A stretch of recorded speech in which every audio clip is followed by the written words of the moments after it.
முருங்கைக்கீரை துவையல் ஒன்று பார்க்கலாம். அதுக்கு ஒரு கைப்பிடி வேர்க்கடலை சேர்த்துக்கலாம்.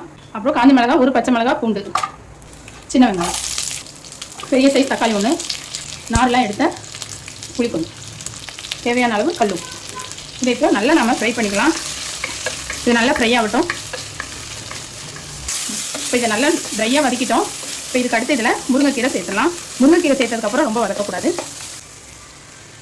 நம்ம கை பார்த்து கழுவி வச்ச கீரைகளை சேர்த்தாச்சு. இதை நல்லா வதக்கிடலாம். இது ரொம்பவே சத்தானதுன்னு உங்கள் எல்லாருக்கும் தெரியும்.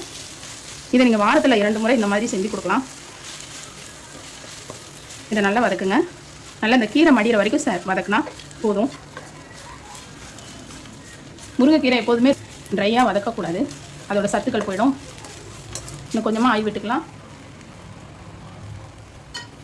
இன்னும் கொஞ்சம் நேரம் வதக்கலாம். இதை நீங்கள் அரைக்கும் போது பேஸ்ட் மாதிரி அரைக்காமல் கொஞ்சம் குறப்பாக அரைக்கணும். இப்போ இது நல்லா வதங்கிருக்கு. இதை ஸ்டவ் ஆஃப் பண்ணிடலாம். இது ஆனோன்னு அரைச்சிட்டு வந்து பார்க்கலாம். A few moments later. இப்போ வந்து முருங்கைக்கீரை துவையல் ரெடி ஆயிடுச்சு.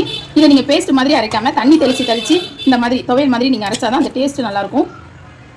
இதே மெத்தடில் செய்யுங்க. ரொம்பவே சத்தான டேஸ்ட்டான ஒரு துவையல்னு சொல்லலாம், சட்னின்னு சொல்லலாம். இது ரொம்பவே நல்லாயிருக்கும். இதை செஞ்சு பாருங்கள். வேர்க்கடலை, முருங்கைக்கீரை நம்ம போட்டிருக்கோம். ஆனால் எப்போதும் போல் நீங்கள் அரைக்காமல் பல்ஸ் மோடில் போட்டு இந்த மாதிரி கொழப்பாக அரைக்காமல் இந்த மாதிரி அரைச்சிட்டிங்க அப்படின்னா ரொம்ப டேஸ்டியாக நல்லாயிருக்கும். இதே மெத்தடில் செஞ்சு பாருங்கள். இப்போ வந்து நீங்கள் சூடான சாதம் போட்டு இந்த துவையல் இப்போ நம்ம அரைச்சோம் இல்லையா முருங்கைக்கீரையில், இதை போட்டு நீங்கள் விரவி சாப்பிடும்போது, கலரி சாப்பிடும்போது ரொம்பவே டேஸ்ட்டாக இருக்கும். இந்த நிமிடங்களோட அளவுகள் ரொம்ப இதில் முக்கியம். அந்த முருங்கைக்கீரை வதக்க நீங்கள் 5 மினிட்ஸ் மேலே எடுத்துக்கக்கூடாது. அந்த சத்துக்கள் அப்படியே அதில் இருக்கும். இதே மாதிரி நீங்கள் அந்த அளவுகளோட, அந்த வதக்கிற அந்த அளவுகளோட செஞ்சிங்கன்னா ரொம்பவே டேஸ்ட்டாக இருக்கும். இதே மாதிரி செஞ்சு பாருங்கள்.